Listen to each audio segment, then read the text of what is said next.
My first book is called A Little Book for Christmas. And it just gives you all of the origins of Christmas. It gives you, you know, Santa Claus history. It gives you like decor history.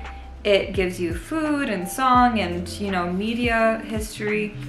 And it's just like this little, like for example, this here is just like a little trivia book, if anything. And I just really loved it. I love trivia. I love Jeopardy. I love anything that has to do with like trivia. So this was super entertaining for me, and I learned a lot, which is always a good thing about books, right? You want to learn something, not just be entertained. Up next is one of my favorite stories. I didn't know that this was a book. I always thought that this was just a movie, and if you know, then you know. It is The Life and Adventures of Santa Claus. And if you saw that movie growing up, then you are a kindred spirit, because that was one of my absolute favorite movies growing up. But very few people like knew about it. I don't know what it was. It was just one of those like animated Christmas movies that just kind of flew under the radar for a lot of people. So it's basically like a cult classic at this point.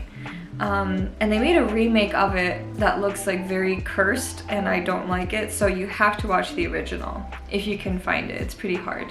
Yeah, I had no idea that this was originally a story by L. Frank Baum, the author of the Wizard of Oz series. And this is the version that I have. It's by Macmillan, and Macmillan books, I mean, come on. It's gorgeous. He looks a lot like the Coca-Cola Santa Claus, and let me see if that's what they used. It doesn't say in the book if that's what it was, but the illustrations, oh my god, these illustrations are gorgeous. It just takes you into the fantasy world like immediately. And even just, oh my god, I freak out over these illustrations. And the illustrations in the Wizard of Oz series are quite similar. I think it might be the same illustrator. I'll look that up later and I'll put that in the video for you guys, either in the description box or up on screen. Yeah, just a few more of this one. It's so beautiful. And you can read this in a single sitting. If you want to read this to your children, if you have children, then this would be a great book for like bedtime reading. It might take you guys a few days to get through. It's like roughly 135 pages, including the afterword, sorry. Just so beautiful. Love this book. And then next up is a book of poems for Christmas, and it's literally just called Poems for Christmas. And it has an introduction by Judith Flanders. And this is a compilation of all sorts of poems by different poets about Christmas. Some of them are very old, like super old, and then some of them are very modern. And it's kind of just like a, not even kind of, it is an ode to Christmas and how we have as humanity felt about Christmas throughout the ages. So for me, I just view Christmas as more Santa Claus heavy and more of a celebration of life throughout the year, that we made it at the end of the year, and it's some of, you know, the darkest days of the year, and that we have gathered together as humans for millennia to celebrate the winter and to be there for one another as a family and friends. And so for me, it's very spiritual as a holiday, but it's not as religious. So these poems actually kind of hit the nail on the head for me, some of them, in that Christmas can mean so much more than the religious context. And if you do view Christmas as only the religious context, then of course that is fine and that is perfect in your own way. But Christmas for me and my family is a bit different. It was a very interesting read. So if you want like different perspectives, including the religious perspective, because there are some super religious heavy poems in here, like very devout stuff in here, which is also beautiful. Next up is Little Woman. For me, this is also verging on an autumnal read, and I think I did include it in my books for autumn reading, but Little Woman is notoriously a Christmas read. Almost everyone that I know or that I watch here on BookTube reads this for winter and includes it in their winter reading collection. I would too. It's just that for some reason I also like to read it in the fall, even though I do consider it more so a winter read. J.R.R. Tolkien. And this is his Letters from Father Christmas.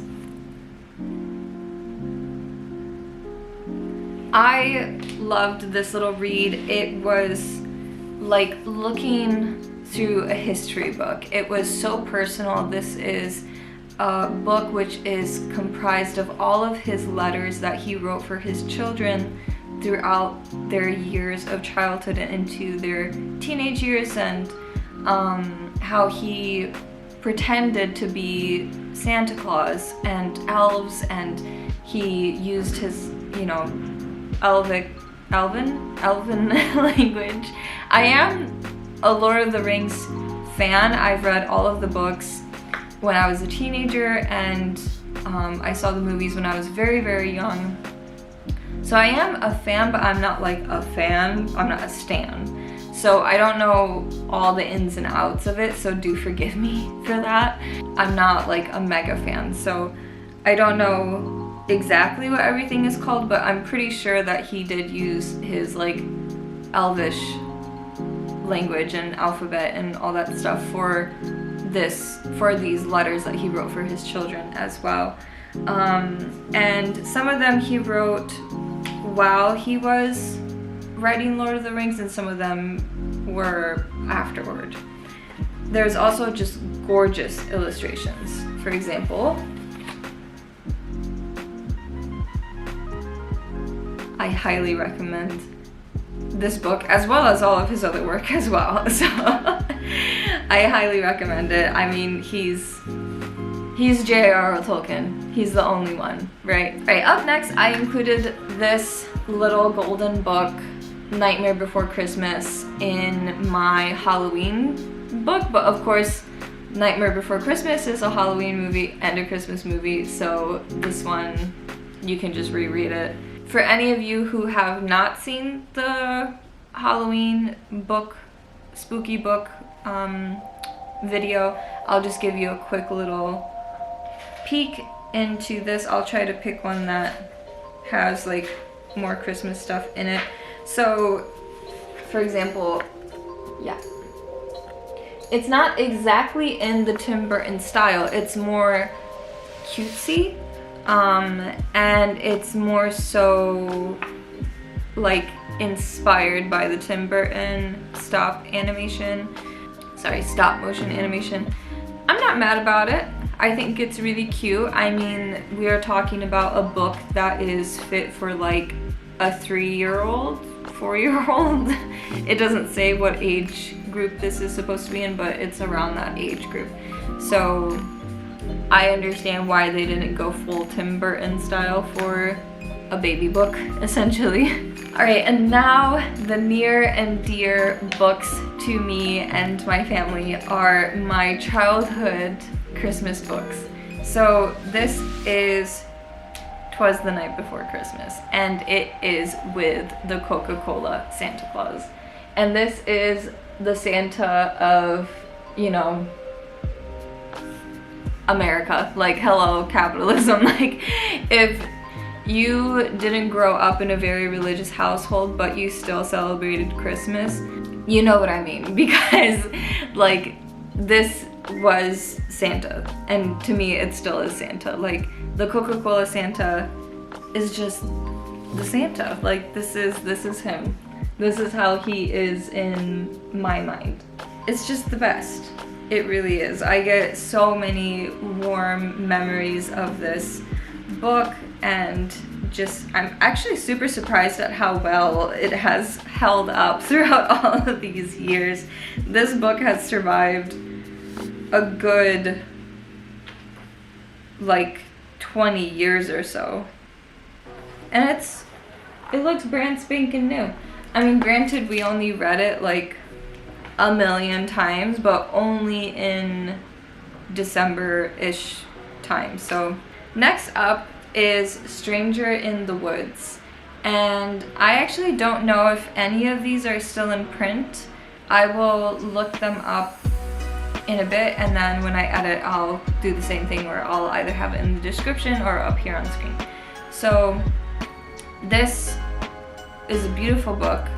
I remember reading it in my elementary school library, and I like told my parents all about it, and I think either they gifted it to us or like some other family member gifted it to us. But it's a photography book essentially that has a story written around it, and it's very unique. So all of the forest animals are saying that there is a stranger in their wood, and they're all, you know, just like kind of checking them out, and we go through all the different forest animals, which are my favorite type of animal collective. Like, you know, like some people are like, oh, I like jungle animals, or I like, you know, reptiles, or, you know, people have like their favorite kind of group of animals. For me, it is forest animals, deer, fox, owl, like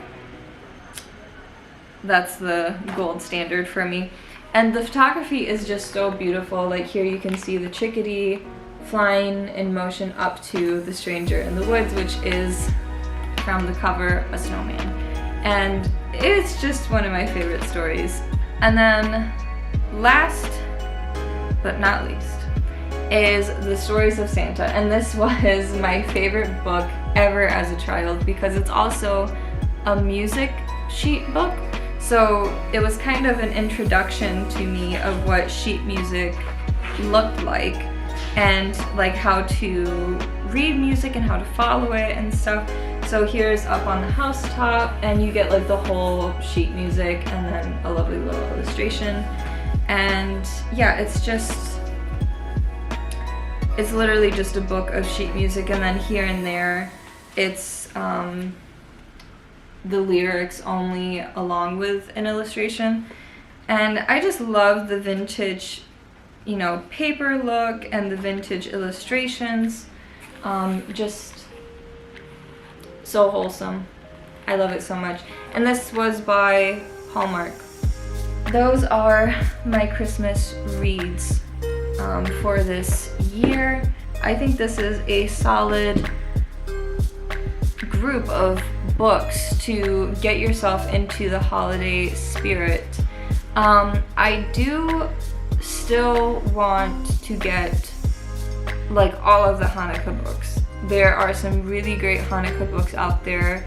Most of them I have gotten for a little boy that I used to babysit, and those were very, very sweet to read through with him and just so wholesome. Some of them are like introduction into Hanukkah, like what is the holiday. Then there's stories that are, you know, completely made up stories that add on to the story of Hanukkah, like the Hanukkah goblins, for example.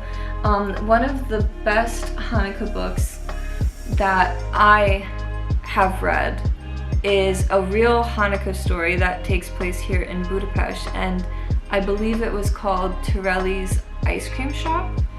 I'm just trying to translate it from the Hungarian title because it is a Hungarian book.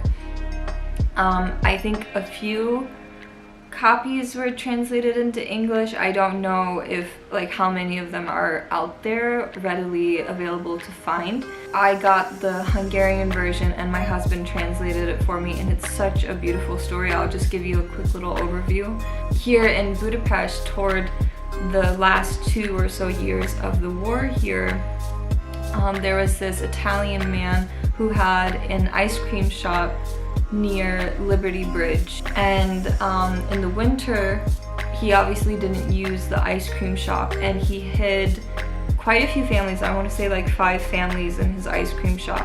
Hanukkah came around and they couldn't risk leaving to go get a Hanukkah, which is the Hanukkah menorah, if you don't know. They were able to fashion one out of an ice cube tray, and they were able to celebrate Hanukkah, and that was the last winter that they had to stay in hiding. It's such a beautiful, beautiful story, and it's a real story, and it's beautifully illustrated. I'll pop up some photos here for you guys. If you get any Hanukkah book this year, please get that one, because it's a real story, it's a history lesson, and just a beautiful book all around, and it's my personal favorite Hanukkah book. Next up is I need to do a bit of book shopping. I have to get a new journal, and I really want to get, finally, the Nutcracker, the original Nutcracker story. I have read a version of the Nutcracker story by the same guy who wrote Wicked, and it was like very lukewarm for me. It was super fascinating at first, and then something happened towards like the second half of the book that I'm like, how is this even still the same story? Like, what the heck is happening? So if you get that version, I'll pop it up here. Very mixed reviews. I wouldn't really recommend, but if you want to give it a go, then go ahead. But yeah, so I really want to get the Nutcracker because I am going to go see the Nutcracker with my husband this month at the Hungarian State Opera House, and I'll pop up photos of that up here for you too. It is fantastic, completely renovated, and they did an amazing job. I've had quite a few friends who have seen it already, and they said that the opera house is like going back in time, and that the ballet itself is just, you know, you're transported, completely transported. And this is a ballet that I have been obsessed with since before I could remember. So yeah, I'm going to be reading that book before we go see it in person, just so then that way I can like really get as much of that story as possible. It's my all-time favorite Christmas story. So let me know if you've read that book. What do you think about it? Let me know what you're reading this month. Let me know what you think about these books if you want to check any of them out. I would love to know what you think when you're done reading them. And yeah, happy 1st of December, or first week of December, whenever I upload this video. Anyway, thanks for watching. Consider liking and subscribing, and I'll see you in the next one.